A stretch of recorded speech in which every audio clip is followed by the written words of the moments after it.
Assalamualaikum warahmatullahi wabarakatuh.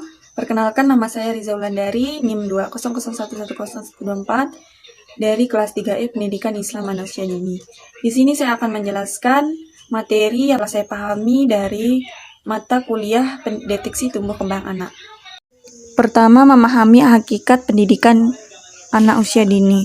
Detik anak usia dini merupakan pribadi unik yang mampu menarik perhatian orang dewasa. Anak usia dini tumbuh dan berkembang dengan berbeda sesuai dengan tingkat perkembangannya masing-masing.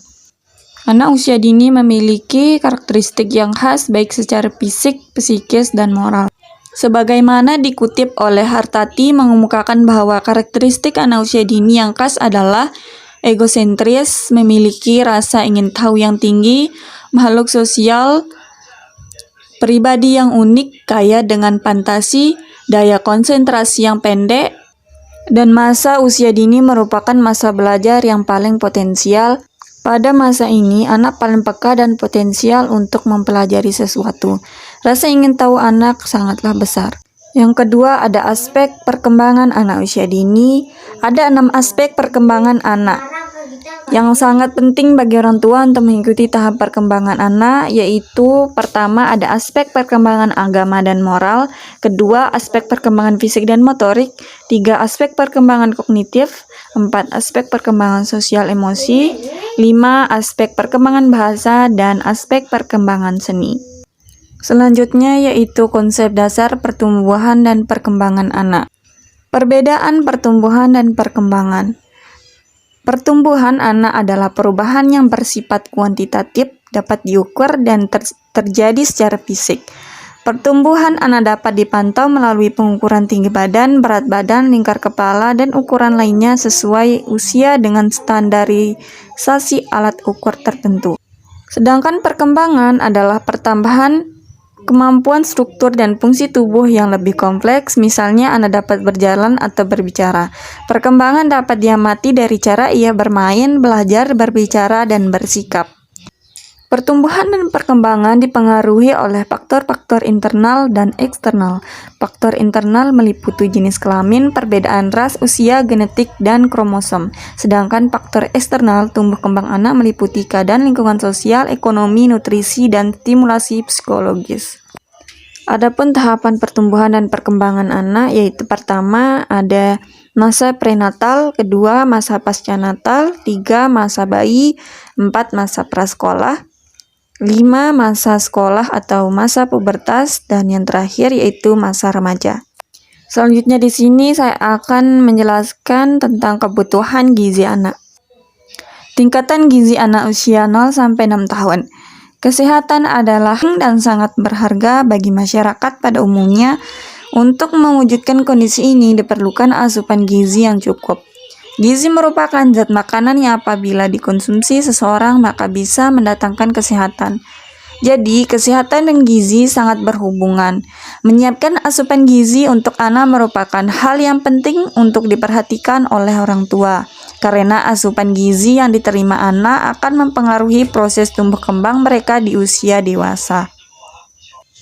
Manfaat asupan gizi terbaik bagi anak. Pertama, menjaga dan memelihara kesehatan.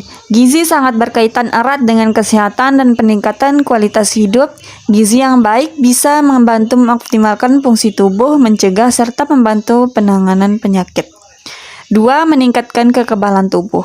Sistem kekebalan tubuh anak terbentuk dari asupan gizi yang diterimanya sejak dini. Nutrisi ini diperlukan untuk membentuk sel-sel kekebalan tubuh untuk melawan berbagai virus dan penyakit yang bisa menyerang kapan saja. Dengan demikian, anak menjadi tidak mudah sakit dan terjaga kesehatannya. Ketiga, ada sumber energi. Untuk beraktivitas, bergerak, dan berpikir, tubuh membutuhkan energi yang mencukupi. Energi tersebut didapatkan dari gizi yang dikonsumsi sehari-hari oleh anak.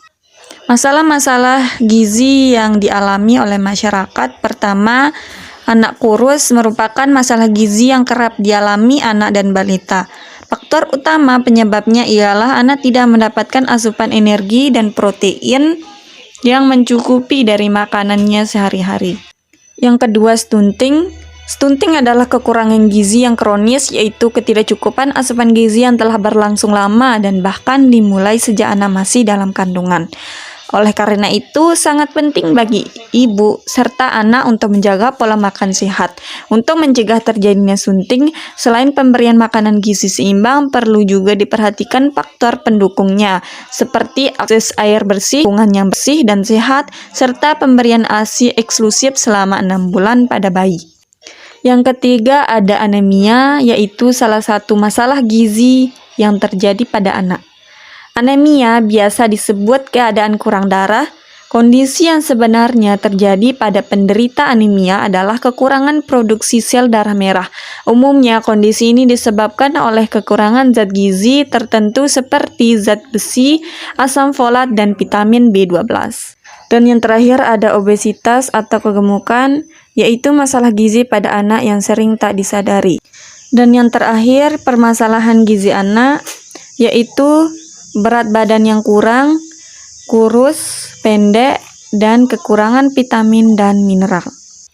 Mungkin hanya ini yang dapat saya sampaikan. Mohon maaf bila ada kekurangan maupun kesalahan. Wabillahi taufiq wal hidayah. Wassalamualaikum warahmatullahi wabarakatuh.